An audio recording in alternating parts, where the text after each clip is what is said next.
Olá pessoal, aqui é o Velgas. Hoje, dia 3 de abril de 2026, 11 horas, horário de Brasília. Hoje temos só 3 vídeos, então o vídeo das 8 horas não teve. Então teve o das 6, o das 11 e o das 16 que vai ter também. Vamos falar aqui de números da morte. É uma época muito difícil na Ucrânia, nessa guerra provocada criminosamente pela Rússia, mas eu quero lembrar, hoje é Sexta-feira Santa, né? Domingo é Páscoa, o significado importante dessa data. Não só simbolismo, mas a realidade que muda a vida daqueles que têm fé, independente de sua religião. E na Sexta-feira Santa nós relembramos o sacrifício por amor, que Jesus Cristo, ele foi entregue por nossos pecados. Romanos 4, 25. Já no domingo de Páscoa, celebramos a vitória da vida. Ele não está aqui, pois ressuscitou. Mateus 28, 6.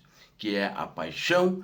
Desejo a todos vocês e suas famílias, seus amigos, aquelas pessoas todas que vocês amam, que a paixão nos transforme e a ressurreição nos renove.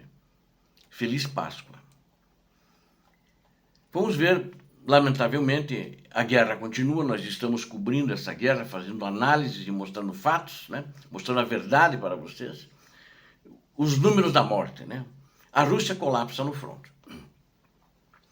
A Rússia perde mais de 1.300.000 soldados, já chegou a 1.300.000, já ultrapassou.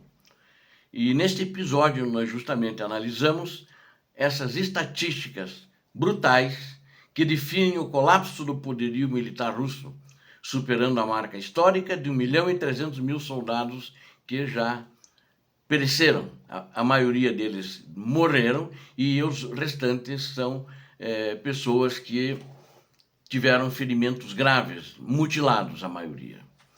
E mostramos como o exército ucraniano, também sob o comando do general Alexander Syrskyi, não apenas estancou o avanço inimigo, como passou a retomar territórios estratégicos de forma contínua nos últimos meses, impondo à Rússia que refizesse seus planos, principalmente os da ofensiva primavera-verão. Acompanhe aqui conosco, lamentavelmente é uma destruição, mas é a verdade, é a destruição de colunas blindadas russas em tempo real. Entenda porque a narrativa do Kremlin está desmoronando diante dos fatos reais, da verdade.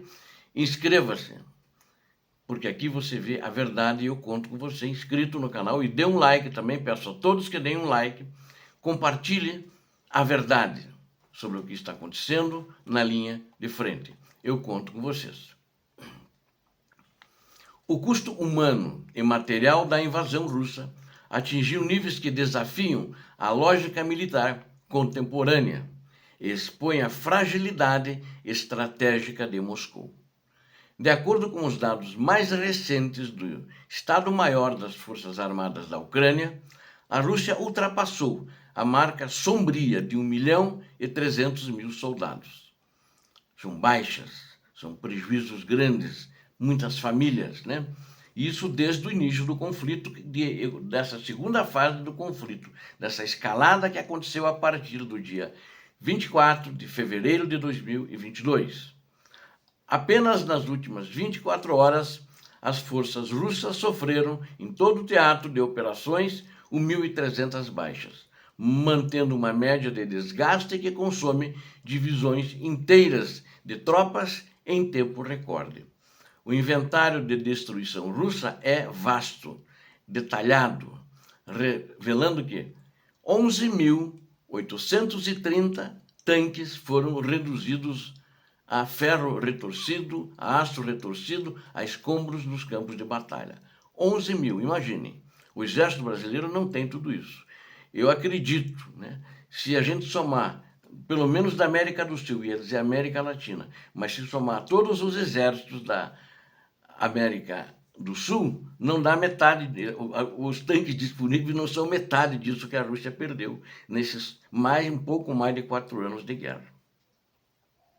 Além disso, o exército ucraniano eliminou, também destruiu, tal como os tanques, mais de 24 mil veículos blindados de combate. São aqueles que transportam infantaria. E cerca de 86 mil, vejam o absurdo, 86 mil veículos de transporte e tanques de combustível. A artilharia russa, que outrora era o orgulho do Kremlin, sempre foi, já desde a era soviética, a artilharia deles era o orgulho de Moscou, do Kremlin, perdeu 39.228 sistemas, além de 1.713 lançadores múltiplos de foguetes. Até mesmo a proteção aérea foi severamente comprometida, com a perda confirmada de 1.338 sistemas de defesa aérea de diversos alcances.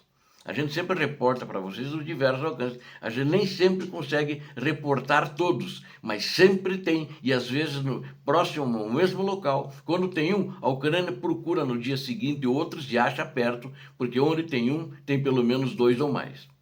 No ar, a conta é igualmente alta, com 435 aeronaves abatidas, né?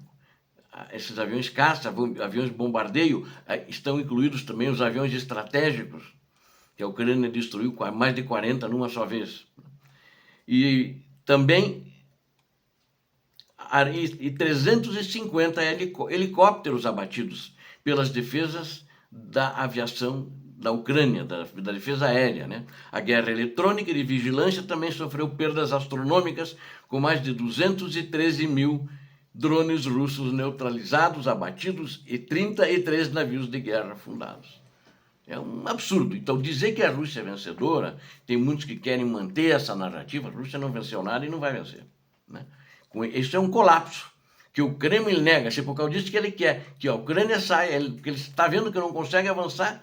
Ele tem a mesma território mais ou menos, que ele tinha em 2014, quando ele invadiu. Então não tem mais. A Ucrânia consegue barrar ele e segurar ele. Mesmo do fundo do mar, o prejuízo russo é visível com a confirmação da perda de 2 submarinos, provando que não há lugar seguro para os russos. E analistas ocidentais, independentes, como o Centro de Estudos Estratégicos e Internacionais, confirmam que a proporção de baixas favorece amplamente a Ucrânia.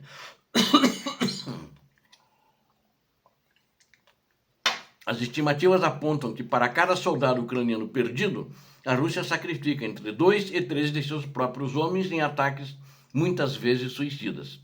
Enquanto a Rússia tenta esconder seu fracasso, os dados de março de 2026 mostram uma mudança fundamental na dinâmica da guerra.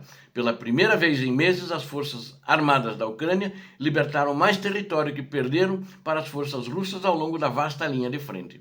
Dados compilados para o Instituto da Guerra confirmam um ganho líquido de 27 quilômetros quadrados recuperados pelas tropas de Kyiv, só nesse período curto que eu relatei. O general Alexander Sirski, comandante do exército ucraniano, detectou que suas tropas têm avançado de forma lenta e consistente desde o final de janeiro. Os maiores sucessos foram nas regiões da localidade de Oleksandrivka e Zaporizhia, na província de Zaporizhia, onde a iniciativa operacional agora pertence aos defensores ucranianos. Desde o início do ano, cerca de 480 quilômetros a 500 quilômetros já foram recuperados. Esse número já aumentou. É que eles fazem 400, já estão limpos, então estão liberados. Não tem russo. Agora eles estão trabalhando em mais 20 quilômetros para liberar os outros 20, mas estão avançando mais. Mas devagar, justamente para minimizar perdas e minimizar baixas. Eles estão superando resultados, inclusive, da contraofensiva anterior ucraniana. Este é o segundo mês consecutivo, abril, em que a Rússia perde terreno, desmentindo a propaganda do ditador da Rússia de que suas forças avançam sem resistência. A estratégia ucraniana para este ano é clara: conduzir uma defesa estratégica que exaure os recursos russos enquanto fortalece as reservas ofensivas maiores. O objetivo é impedir a perda de novas áreas, treinar militares com alta qualidade e atacar cirurgicamente onde os russos demonstram vulnerabilidade. No setor de Pokrovsk, o regimento de assalto Skelia, um regimento muito competente, tem liderado contra-ataques ferozes, retomando vilas como Udashne e Rudinsky sob fogo intenso. Mesmo enfrentando drones e artilharia, a infantaria ucraniana utiliza veículos blindados para romper as linhas russas e consolidar novas posições de vantagem. No setor sul, perto de Uliápoli, as tentativas russas de retomar o terreno conquistado pelos ucranianos terminaram em desastre completo já no final de março. Um ataque russo envolvendo tanques, motocicletas e quadriciclos foi dizimado ao atingir campos minados e ser alvo de drones de precisão do Batalhão 505. Em Orychkil, colunas mecanizadas russas, em vez de veículos tentaram avançar perto de Robotine, mas foram repelidas com perdas massivas de homens e material. Ou seja, o exército da Rússia, mesmo que o ditador negue, ele está em colapso total. E para nós concluirmos, os números não mentem, né? Os números estão aí, são reais, e organizações internacionais reconhecem isso. E a geografia do fronte também confirma isso, né? A Rússia está sangrando em uma escala sem precedentes na história militar moderna de guerras. Com mais de 1 milhão de baixas e a perda constante de território para as táticas inteligentes da Ucrânia, o Kremlin enfrenta uma realidade onde a vitória é matematicamente impossível. A iniciativa agora é da Ucrânia e o mundo observa a derrocada de um exército russo que acreditava ser invencível. E agora já está caindo na realidade. Obrigado a vocês que assistiram esse vídeo. Eu conto com vocês. Inscrevam-se, deem um like e compartilhem. Façam seus comentários. Deus abençoe a todos vocês, Deus abençoe a Ucrânia, Deus abençoe o Brasil. Paz e bem, paz para toda a humanidade.